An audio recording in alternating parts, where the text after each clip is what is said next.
Next question करते हैं and that is spring 2023 requirement है in the light of provision of sales tax act 1990 and rules made thereunder compute the amount of sales tax payable by CE and input tax to be carry forward if any for the tax period 2023 show all relevant exemption exclusions and disallowances. 15 marks का ये उसने हमें सवाल दिया है and state the reasons for the treatment of all exemption, exclusion, and disallowances while computing CE sales tax liability in part A। तो ये उसने हमसे क्या की है, रीजन भी मांग ली है।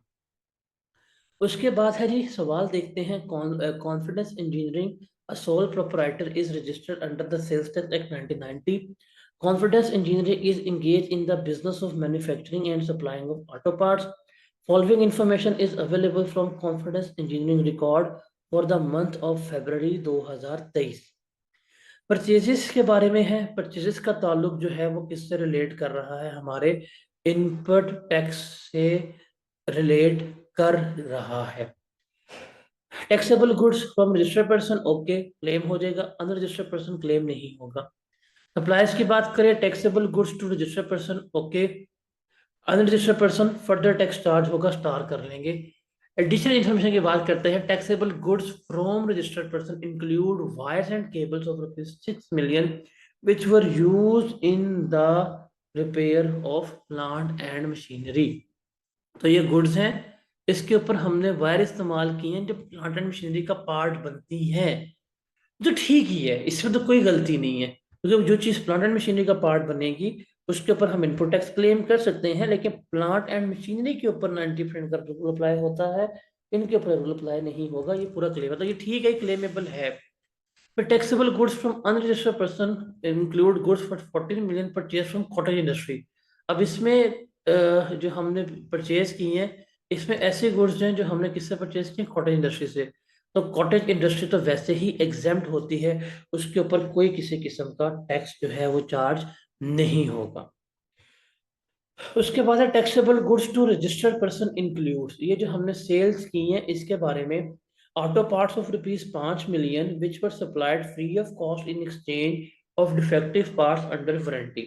डिफेक्टिव पार्ट्स अगर अंडर वारंटी में हम एक्सचेंज कर रहे हैं, इसके ऊपर तो कोई टैक्स चार्ज नहीं होगा। फिर auto parts of ₹4 million which were withdrawn by the owner for his personal use, के ओनर ने अपने पर्सनल यूज के लिए ही इस्तेमाल किए थे। अब चूंकि ये मैन्युफैक्चरर है, ये पर्सनल यूज के लिए इस्तेमाल करेगा, ड्राइंग है और ड्राइंग क्या हो जाएगी, टैक्सेबल। उसके बाद है जी raw material. This was the point that was important, कि रॉ मटेरियल 2 मिलियन का इस्तेमाल किया है which were given to factory engineer for his personal use, कि हमने क्या किया है, इंजीनियर के उसके साथी इस्तेमाल के लिए जो है वो क्या कर दिया है, हमने दे दी है। अब देखिए क्या हुआ है, इसको समझना है। हम एक मटेरियल लेके आए, हम उस मटेरियल के ऊपर इनपुट टैक्स जो है वो पे करते हैं, फिर हम उस मटेरियल को बेचते हैं, सेल करते हैं, उसमें से आउटपुट टैक्स आता है, इस आउटपुट टैक्स में से हम इनपुट टैक्स लेस करवाते हैं। मतलब उस मटेरियल को हमने इस्तेमाल करना होता है, हमने उस मटेरियल को यूज करना होता है। यहाँ पे हमने मटेरियल क्या किया, इस पॉइंट पे स्पेसिफिकली क्या हो रहा है, हम मटेरियल लेके आए हैं और वो मटेरियल हमने किसको दे दिया, आगे इंजीनियर को दे देगा, भाई तू इस्तेमाल कर ले। मतलब ये चीज तो हमने इस्तेमाल ही नहीं की, इस्तेमाल ही नहीं की, तो इसका तो इनपुट टैक्स कभी भी क्लेम नहीं हो पाएगा, बिकॉज ये यूज ही नहीं हुई। तो ये पॉइंट हमारा क्या हो जाएगा, इग्नोर हो जाएगा।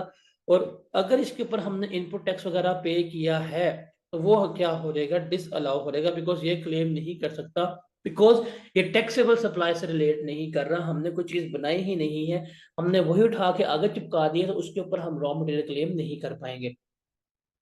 फिर अब 32 की गुड बेची है प्रे ट्रेडर्स को एट अ क्रेडिट टर्म, उधार के ऊपर, कि अगर आप 30 दिनों में पे कर दोगे, अगर आप 10 दिनों में पे कर देंगे, हम क्या करेंगे, आपको डिस्काउंट दे देंगे।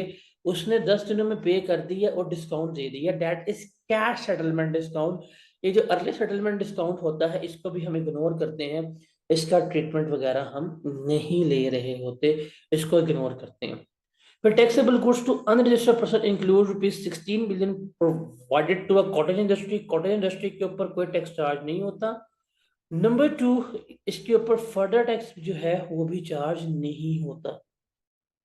फिर रॉ मटेरियल 25 मिलियन का were destroyed by fire due to fire incident at a factory store. All such materials were purchase from registered supplier. आग लग गई है, मटेरियल डिस्ट्रॉय हो गया है, इसका भी इनपुट टैक्स अब क्लेम नहीं हो पाएगा। फिर raw material of ₹26 million were return to supplier, purchase return है। मटेरियल हमने बाय के नवंबर में था, ये है फरवरी, नवंबर, नवंबर, दिसंबर, जनवरी, फरवरी, तो 180 डेज में रिटर्न हो रहा है, तो हम कर सकते हैं डेबिट क्रेडिट नोट डीसीएन, इसका इशू हो सकता है। Sales tax invoice of ₹8 million dated ₹5 July 2022 was erroneously not declared, और the sales tax return for the month of July 2022 and onward. एक इनवॉइस थी 8 मिलियन की, लिखी नहीं है। अगर खुद सोचे, हमने कोई इनवॉइस लिखी ही नहीं है, हमने तो सेल्स डिक्लेयर नहीं की। जब हमने सेल्स वगैरह डिक्लेयर ही नहीं की, तो हमारा टैक्स जो है वो क्या हुआ होगा, वो कम हुआ होगा। अब जब हम सेल्स डिक्लेयर करेंगे तो हमारा टैक्स क्या हो जाएगा, हमारा टैक्स जो है वो ज्यादा हो जाएगा। अब जब टैक्स मेरा ज्यादा हो जाएगा, तो जो मुझे अलाउ है, हम ये पढ़ के आ चुके हैं कि अगर मेरी वैल्यू सप्लाई जो है वो बढ़ रही हो, उस पर हम क्या कर सकते हैं, उसके ऊपर कोई टाइम लिमिट अप्लाई नहीं होती, हम इंक्रीज कर सकते हैं, तो ये पार्ट बनेगा। फिर taxable goods of ₹19 million were return by customer, those goods were sold in July 2022। हमने जुलाई 2022 में गुड्स बेची थी, वो गुड्स रिटर्न हो गई हैं। ये तो 180 डेज के बाद है, हम फेब में हैं, जुलाई में, अगस्त, सितंबर, अक्टूबर, नवंबर, दिसंबर, जनवरी में तो 180 डेज पूरे हो गए होंगे, तो जुलाई में हमें फरवरी में डील कर रहे हैं, तो ये टाइम बार्ड है, इस सेल्स रिटर्न का हम कोई ट्रीटमेंट नहीं लेंगे। बिल पे किया 1.2 मिलियन कैश में, इसका ट्रीटमेंट जो है वो ले लेंगे। Sales tax credit brought forward जो है लास्ट मंथ का 27 मिलियन का है, okay. All the figures are exclusive of sales tax at the rate of 18%। assume that proper debit and credit note are used for the purchase and sales return, तो that is the question। पूरा question पढ़ लिया, पूरे question में कोई exempt cell नहीं है, पूरे क्वेश्चन में कोई जीरो रेटेड सेल नहीं है, तो दिस इज द क्वेश्चन जिसमें हम कोई किसी किस्म की अपॉर्शनमेंट जो है वो नहीं कर रहे। अ क्वाइट स्ट्रेट फॉरवर्ड क्वेश्चन जो हमने क्या करना है, सॉल्व करना है। इट मीन्स के एग्जामिनर ने ये 15 नंबर जो है वो क्या किए, हम पे थ्रो किए कि भाई ले लो, पास कर लो, कर लो। ये स्प्रिंग 2023 का सवाल है। क्वेश्चन आप लोगों को समझ आ गया होगा, एम आई राइट और एम आई राइट। चलें जी, इसको सॉल्व करते हैं। क्वाइट स्ट्रेट फॉरवर्ड क्वेश्चन, तो मैं प्रॉपर वो नहीं लिखूंगा कि जी जाहिद इंटरप्राइजेस से कुछ नहीं लिखूंगा, मैं डायरेक्ट वो इनपुट टैक्स और आउटपुट टैक्स की वर्किंग के ऊपर जाऊंगा, ताकि हमारा सवाल जो है वो जल्दी सॉल्व हो जाए। तो आपको पता है कि हमने सारा लिखना है, Zahid enterprises computation of sales tax payable या refundable for the tax period February 2023, ये आप लोग खुद लिख लीजिएगा। मैं स्ट्रेट आता हूँ यहाँ पे सवाल के ऊपर, और मैं सवाल क्या शुरू करूँगा, that is sales tax credits, इसकी बात करूँगा। और यहाँ पे हम डिस्कशन कर रहे हैं किसकी, हम यहाँ पे डिस्कशन कर रहे होंगे इनपुट टैक्स की। अब इनपुट टैक्स है, वही हम 3 कॉलम बनाएंगे, दैट इज वैल्यू, रेट और अमाउंट। ये 3 कॉलम जो है वो हम बना रहे होंगे। अब डाटा जो है वो हमें रुपीज़ इन मिलियन में गिवन है, तो मैंने ये ऊपर हमेशा मेंशन करना है कि मेरी करेंसी किस में इस्तेमाल हो रही है, मिलियंस में, तो हम मिलियंस में ही ले लेंगे। इनपुट टैक्स है taxable goods from registered person. अब इस रजिस्टर्ड पर्सन में ना एडजस्टमेंट है, तो वो हम एडजस्टमेंट कर लेते हैं। उसने कहा है कि हमें उसकी रिक्वायरमेंट है कि जितनी भी रेलेवेंट एग्जामेशन, एक्सक्लूजन एंड डिसअलाउंसेस हैं वो बताओ। तो पहले बताते हैं कि नॉर्मल चीज़ें क्या हैं। अब ये 338 की गुड्स जो हमने ली हैं, इसमें वायर एंड केबल्स भी शामिल हैं। वायर एंड केबल्स के ऊपर भी टैक्स देना है, इसके ऊपर भी टैक्स देना है। अब लेकिन हम क्या करेंगे, हम बता देंगे भाईजान इस 338 में से 6 मिलियन की गुड्स ऐसी हैं जो वायर एंड केबल्स हैं, और 332 जो है वो मेरे पास क्या है, नॉर्मल गुड्स है। तो नॉर्मल गुड्स पर टैक्स इतना बना और वायर एंड केबल्स पर टैक्स इतना बना, थोड़ी सी एक अच्छा प्रेजेंटेशन हमारी जो है वो हो जाएगी। हम यहाँ पे पहले लेते हैं टैक्सेबल गुड्स। टैक्सेबल गुड्स हमने जो बाय की थी for the year, that was 338। इसमें से वायर एंड केबल शामिल है, वो लेस करवा देंगे। मेरे पास जो नेट परचेजेस आ जाएगी वो होगी कितनी, 332 की। 332 के ऊपर 18% रेट लगाएंगे, क्या हमारे पास आएगा टैक्स। तो हम यहाँ पे वायर एंड केबल्स भी ले लेंगे, उसके ऊपर भी हमने 6% टैक्स पे किया होगा। तो ये आ जाएगा 59.76। और ये मेरे पास कितना आ रहा होगा, 1 पॉइंट, कितना आएगा, 1.08 जो है वो इसका टैक्स बन रहा होगा। तो ये हो गया पहला पॉइंट, और तो इसमें कुछ भी नहीं है। हाँ, उसके बाद है taxable goods from unregistered person, वो है 60 की। इसको भी हम डिवाइड कर देते हैं। ये 60 है, इसमें से 14 मिलियन जो है वो कॉटेज इंडस्ट्री की है, बाकी जो है वो कितनी बनती है, 46। तो हम लिखते हैं वैसे सेपरेट करने के लिए कि purchases from cottage industry that was 14 million exempt होती है, कोई ट्रीटमेंट नहीं। फिर purchases from unregistered person, purchases from unregistered person, total थी हमारे पास 60। 60 में से लेस कर दी हमने 40, 14 लेस कर दी, तो ये कितनी आई, 46। कोई टैक्स पे नहीं किया। बट मैं ये क्यों कर रहा हूँ, मैं देखा जाए तो 60 के ऊपर टैक्स मैंने पे नहीं किया, बट इसको मैं यहाँ पे क्यों सेपरेट कर रहा हूँ, बिकॉज प्रेजेंटेशन, जब उसने कहा है क्लियरली हर चीज़ जो है वो मैंने बतानी है, करनी है, तो इसलिए हम इसको यहाँ पे अच्छी तरह प्रेजेंट करने के लिए क्या करेंगे, हम इसको सेपरेट कर रहे होंगे, ताकि एक अच्छी प्रेजेंटेशन हो, हर चीज़ का ट्रीटमेंट एग्जामिनर को नज़र आ रहा हो। ये भी हमारा हो गया।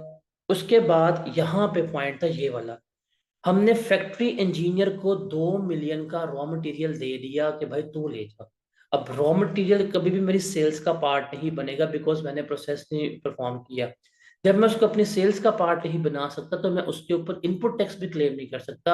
अब ये रॉ मटेरियल जो है वो इसमें शामिल है, तो ये मुझे वो क्या करेंगे, डिसअलाउ कर देंगे। हाँ भाई, तूने कहाँ इस्तेमाल किया मटेरियल, जी मैंने तो रॉ मटेरियल इस्तेमाल ही नहीं किया, वो मैं मटेरियल लेके आया था, वो ले गया जी इंजीनियर, तो वो इंजीनियर ने इस्तेमाल किया, आपने इस्तेमाल नहीं किया। It is just like that कि वो इस्तेमाल किया इंजीनियर ने, उसका इनपुट टैक्स आपने पे किया है, तो आप तो क्लेम ही नहीं कर सकते। तो raw material used by engineer जो है वो नहीं हो सकता। कितने का था, 2 मिलियन का था, वो शामिल है। 18% रेट लगाएंगे, 0.36 ये हमारा क्या हो जाएगा, यहाँ पर लेस हो जाएगा। उसके बाद यहाँ पे आग लगी है पॉइंट नंबर 5 पे 25 मिलियन की, वो कहेंगे हाँ भाई आग लग गई है, तो रॉ मटेरियल डिस्ट्रॉयड जो हो गया, उसके ऊपर भी आप इनपुट टैक्स क्लेम नहीं कर पाएंगे। इनपुट टैक्स हमेशा क्लेम होता है आउटपुट टैक्स पे, बिकॉज जो हमने सेल्स की होती हैं उसके अगेंस्ट हम इनपुट टैक्स जो है वो क्लेम कर रहे होते हैं। तो हम यहाँ पे कितना बनेगा, 25 का 18% ले, 4.5 ये हमारा यहाँ पर लेस हो रहा होगा। उसके बाद हमारे पास एक यहाँ पे है, raw material of 26 million were return to suppliers, हमने नवंबर 22 में ली। परचेज रिटर्न 180 डेज में होनी चाहिए, नवंबर में ली है तो नवंबर के बाद 180 डेज तो सब तक हो देते हैं। तो 26 मिलियन की हमने सेल्स की है, परचेज रिटर्न, सॉरी सेल्स कह रहा हूँ, परचेज रिटर्न की है, तो हमारे पास यहाँ पे परचेज रिटर्न भी आ गई। ये कितनी बनती है, 26 मिलियन की। 18% रेट लगाएंगे, क्या जवाब आएगा, 4.68। ये भी हमारा इनपुट टैक्स जो है वो क्लेम नहीं हो पाएगा। उसके बाद इलेक्ट्रिसिटी बिल यहाँ पे गिवन था, किधर गया, 1.2 मिलियन पेड इन कैश। ये हम क्या कर सकते हैं, बिल जो है वो क्लेम कर सकते हैं। 1.2 मिलियन, इसका 18% करेंगे, कितना आ जाएगा, 0.216, यही बनेगा। और तो कोई इनपुट की एडजस्टमेंट नहीं है। सेल्स रिटर्न है, ये उसमें चला जाएगा। इनवाइस है, ये रॉ मटेरियल हो गया, रॉ मटेरियल हो गया। टैक्सेबल गुड्स ये तो ये है, रॉ मटेरियल ये है, ये भी हो गया हमारे पास। तो ये तो हमारा हो गया। तो this is all about the input tax. तो बताएं जी मेरे पास इनपुट टैक्स कितना आएगा, इसको जमा कर लें, मेरे पास क्या आ जाएगा, total input common input tax जो है वो आ जाएगा, कितना बनता है, कॉमन इनपुट टैक्स कितना बनेगा, इन सब का सम,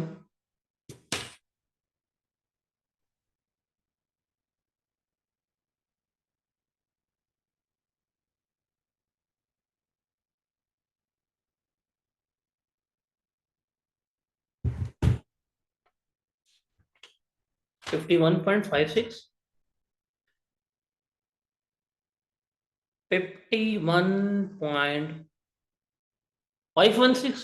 okay, that is going to be my common input tax जो मैंने यहाँ पे रिकॉर्ड कर लिया है।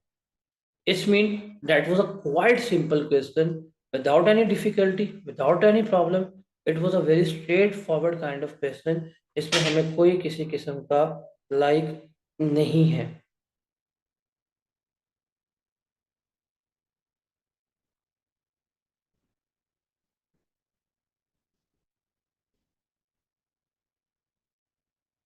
ओके,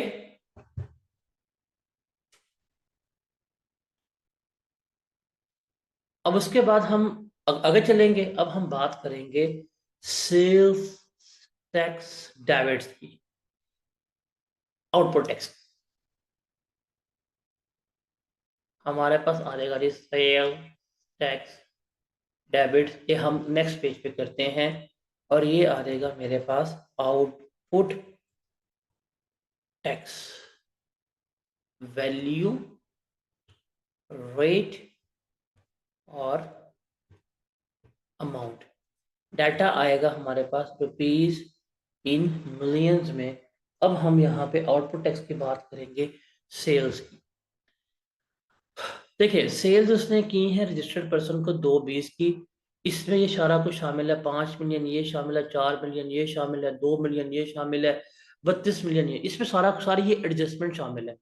मैं ये सारी एडजस्टमेंट लेस करवाता हूँ। मैं नॉर्मल सेल्स निकाल दूँ कितनी है, मतलब 220 में से ये 5, मतलब सारी एडजस्टमेंट लेस करवा दी, 5 वाली भी लेस करवा दी मैंने। उसके बाद 4 वाली जो है मैं वो भी लेस करवा देता हूँ, 2 वाली भी लेस करवा देता हूँ, और 32 वाली भी लेस करवा देता हूँ। तो कितना आंसर आएगा? 220 -5 -4 -2 -32। क्या जवाब आएगा? जो इसकी टोटल नॉर्मल सेल है।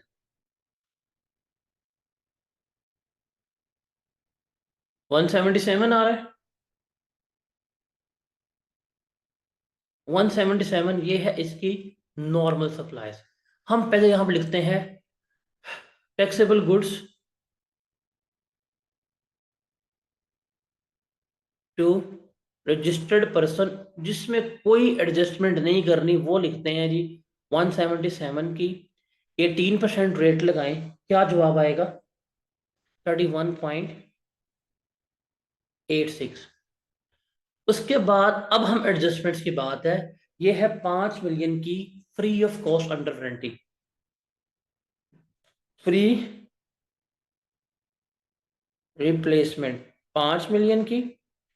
हमें पता है फ्री रिप्लेसमेंट के ऊपर कोई टैक्स चार्ज नहीं होता, जिसको हम क्या कर देंगे? इग्नोर कर देंगे।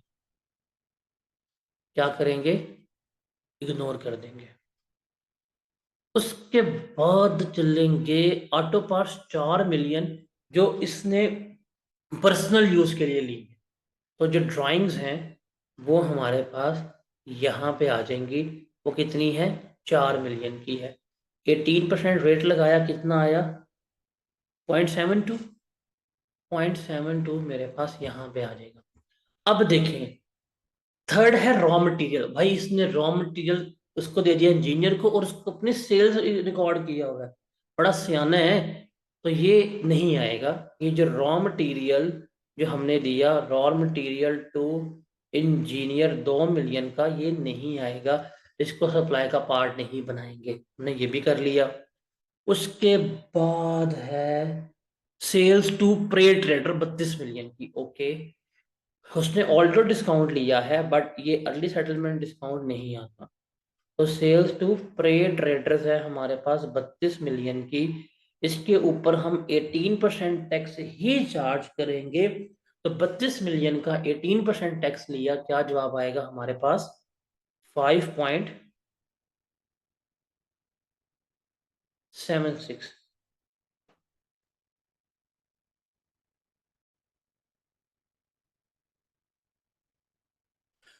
उसके बाद क्या करें?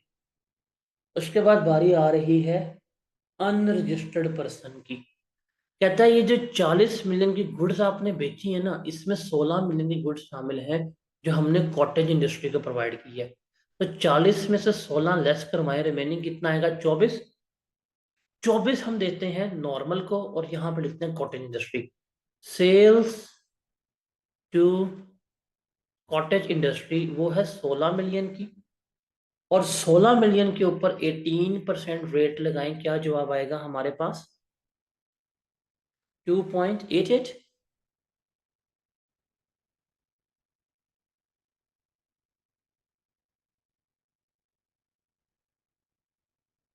उसके बाद अनरजिस्टर्ड कस्टमर को सेल ले लेते हैं। वो हमने किए 24 की, बिकॉज 40 टोटल थी, 16 लेस करवा दी। इसके ऊपर हम 18% टैक्स रेट चार्ज करेंगे। टोटल सेल्स कितनी थी हमारे पास? 40 की। हमने से 16 कॉटन इंडस्ट्री की, रिमेनिंग है 24। 24 के ऊपर अगर 18% रेट लगाया जाए, कितना आएगा? 4.32 आ रहा होगा। हम वो यहाँ पे ले लेंगे। उसके बाद है हमारे पास यहाँ पे एक इनवॉइस। मेरा ये वाला पॉइंट भी हो गया था। मेरा ये वाला पॉइंट भी हो गया है, ये वाला पॉइंट भी हो गया है, ये वाला पॉइंट भी हो गया है। ये है एक इनवॉइस है 8 मिलियन की, जो डिक्लेयर ही नहीं की। अगर डिक्लेयर करेंगे, मेरा सेल्स टैक्स इंक्रीज होगा। अगर इंक्रीज होगा तो कोई टाइम लिमिट जो है वो अप्लाई नहीं होती। तो हम यहाँ पे ले लेंगे जी, sales tax invoice not declared. वो कितनी थी? 8 मिलियन की थी। क्योंकि इसके ऊपर कोई टाइम लिमिट अप्लाई नहीं होगी, तो 8 मिलियन के ऊपर 18% रेट लगाइए, क्या जवाब आएगा?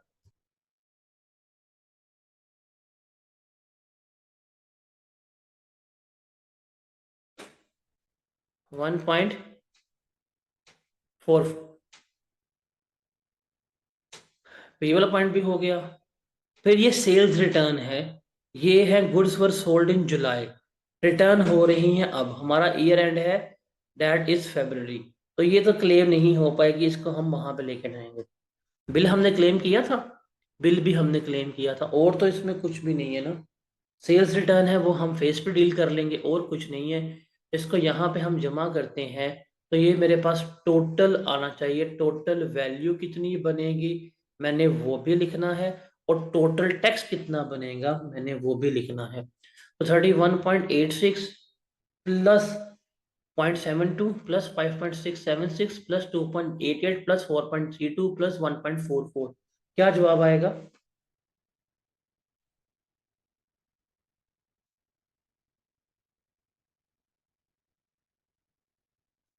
46.98। ये है मेरा आउटपुट टैक्स, और इसका जमा करें, कितना आएगा? 268। 268 जो है वो मेरी बन जाएगी सप्लाई। अब आखिरी रह गया है, that is sales tax payable या रिफंडेबल, हमने जो है वो कैलकुलेट करना है। तो थर्ड पेज पे जाएंगे और हम यहाँ पे कैलकुलेट करेंगे सेल्स टैक्स लाइबिलिटी। यहाँ पे हमारे पास दो कॉलम आ जाएंगे, एक यहाँ पे रिपीट कॉलम आ जाएगा, एक यहाँ पे रिपीट कॉलम आ जाएगा। क्योंकि इन मिलियंस है तो हम इसको इन मिलियंस लेके चलेंगे। हम यहाँ पे ले लेंगे अपना सबसे पहले आउटपुट टैक्स। अब इस सवाल में कोई अपॉर्चुनिमेंट नहीं है, सीधा सवाल है, कोई फिक्स एसेट नहीं है।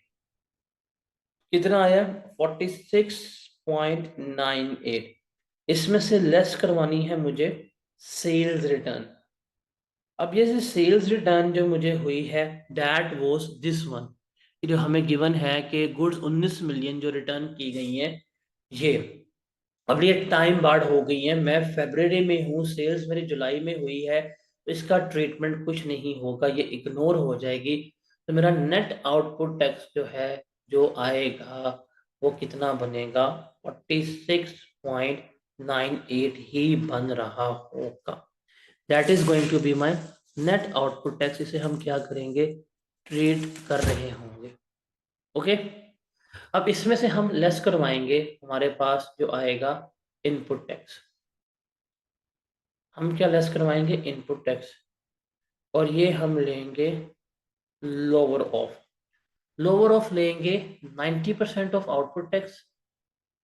90% ऑफ आउटपुट टैक्स वो कितना होगा?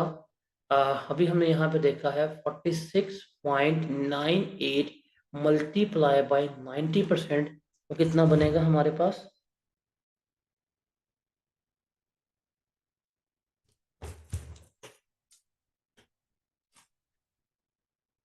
42.28। हम यहाँ पे लिख लेंगे 42.28।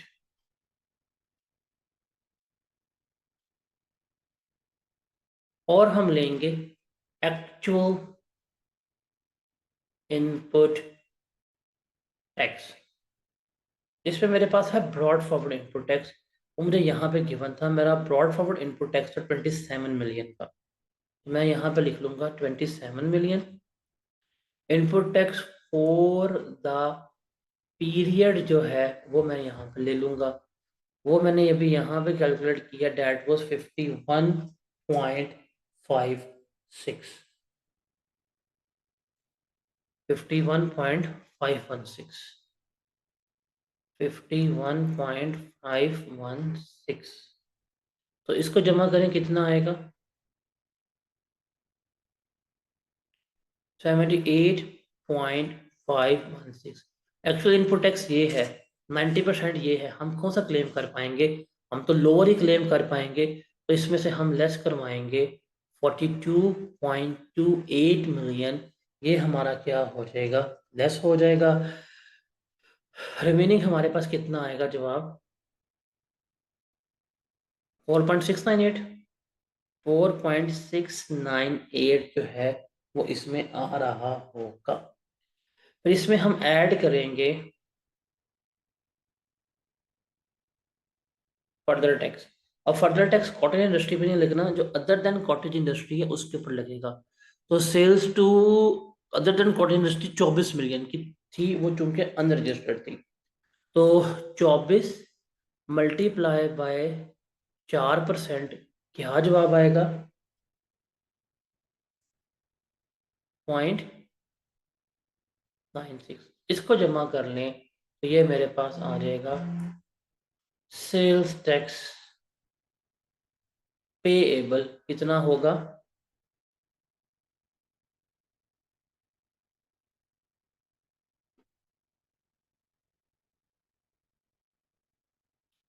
5.65।